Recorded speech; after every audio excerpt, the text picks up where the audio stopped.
They did not kill him, neither did they crucify him. Was Jesus dead after being crucified? And the answer is absolutely yes. If he does not die, he is not crucified.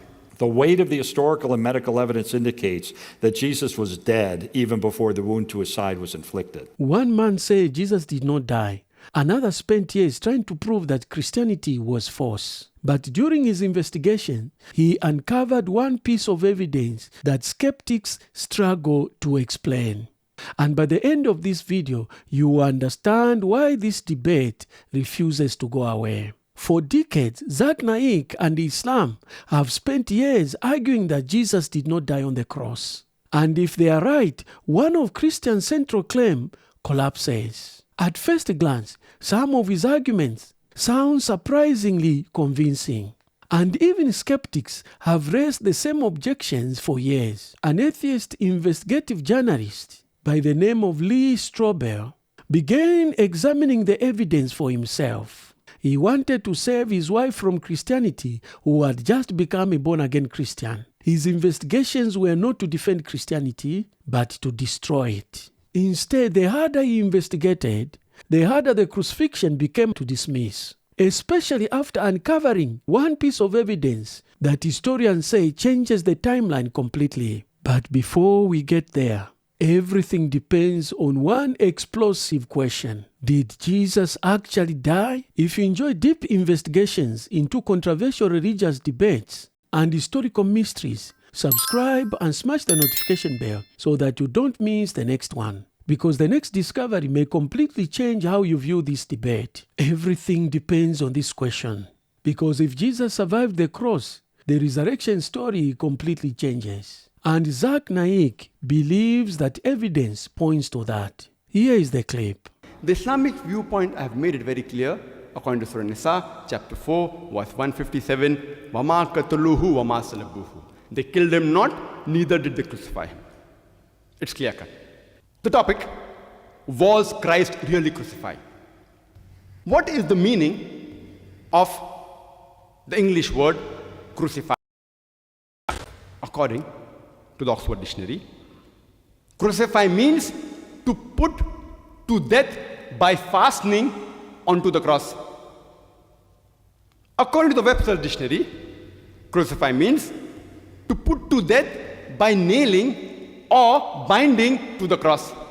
In short, for a person to be crucified, he should die on the cross. If he does not die, he is not crucified. What is the meaning of the word resurrection? Resurrection, according to the Oxford Dictionary, means the act or instance of rising from the dead. And resurrection with a capital R means Christ rising from the dead. According to the Webster's Dictionary, resurrection means the act of rising from the dead. And resurrection with a capital R means rising again of Christ after his death and burial. In short, for Christ to be resurrected, he has to die. If he does not die, he is not resurrected. Let everyone get this definition, is very clear in their mind. That is Zakir Naik's argument about Jesus' resurrection. But at a first glance, the argument seems difficult to dismiss. After all, if crucifixion means death, then surviving the cross changes everything. And this is where Lee Strobel's investigation took an unexpected turn. Because when he examined Roman crucifixion itself, he encountered a problem skeptics could not easily explain. Here is a clip. I'd like to summarize the evidence using 4 words that begin with the letter E.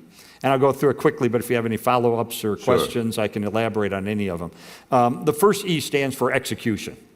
Was Jesus dead after being crucified? And the answer is absolutely yes. As this was said in the film, there is no record anywhere of anybody ever surviving a full Roman crucifixion. Even the Journal of the American Medical Association, which is a secular, peer-reviewed scientific medical journal, carried an investigation into the medical and historical evidence for the death of Jesus and said, there's a quote, clearly, the weight of the historical and medical evidence indicates that Jesus was dead even before the wound to his side was inflicted. We've got, you could go to an atheist New Testament scholar like Gerd Ludemann, formerly of Vanderbilt, and he'll tell you that Jesus' death as a consequence of crucifixion is indisputable. Indisputable. And one of the reasons I found that it's so universally agreed by historians that he was dead after being crucified is that when you study ancient history, we're lucky if we have one or two sources to confirm a fact. But for the death of Jesus, we not only have multiple early first century accounts in the documents of the New Testament, we've also got 5 ancient sources outside the Bible confirming and corroborating that he died. Josephus, first century Jewish historian who worked for the Romans, Tacitus, another early historian, Meir Bar Serapion, Lucian, even the Jewish Talmud admits he was dead. Now, according to historians and medical experts, Roman crucifixion was designed to guarantee death. But Zakir Naik argues that something happened afterwards that changes the entire picture. There's not a single verse anywhere in the gospel which says that Jesus, peace be upon him, was resurrected. In fact, if you read, it's mentioned, if you remember the story, that after the alleged crucifixion, when the disciples, they met in the upper room, Jesus, peace be upon him, he comes. It's mentioned in the Gospel of Luke, chapter number 24, verse number 36. He comes and he says to the disciple, Shalom, in Hebrew, which means peace unto you. Next verse, Gospel of Luke, chapter 24, verse 37, says, but they were terrified and affrighted and supposed him to be a spirit. I'm asking a question. Why did the disciples think Jesus, peace be upon him, to be a spirit? Did Jesus look like a spirit? And when I asked this question to the Christians, all of them said no. And they are right. Jesus Christ, peace be upon him, did not look like a spirit when he comes to the upper room after the alleged crucifixion. So why did they think that he was a spirit? The reason is because they had heard from hearsay that the master Jesus, peace be upon him, was put on the cross. They had learned from hearsay that he had given up the ghost, that he had died. They had learned from hearsay that he was dead and buried in the grave for 3 days. Hearsay, hearsay. You know why? Because they were not eyewitnesses. According to Mark, Gospel of Mark, chapter number 14, verse number 50, it says that all of them forsook him and fled. In the most crucial juncture in the life of Jesus, peace be upon him, when he required them the most, all the disciples, 100%, all of them, according to Mark, chapter 14, verse 50, they forsook him and fled. Who says that? Not Dr. Zakir Naik, Gospel of Mark, chapter 14, verse number 50. All of them forsook him. So it was from hearsay. Therefore, they think and they thought that he was a spirit. But Jesus, peace be upon him, to clarify that out, it's mentioned in the next 2 verses. In the Gospel of Luke, chapter number 24, verse number 39 and 40, Jesus, peace be upon him, says that, behold my hands and feet. It is I myself. Handle me and see, for a spirit has no flesh and bone, as you see me have.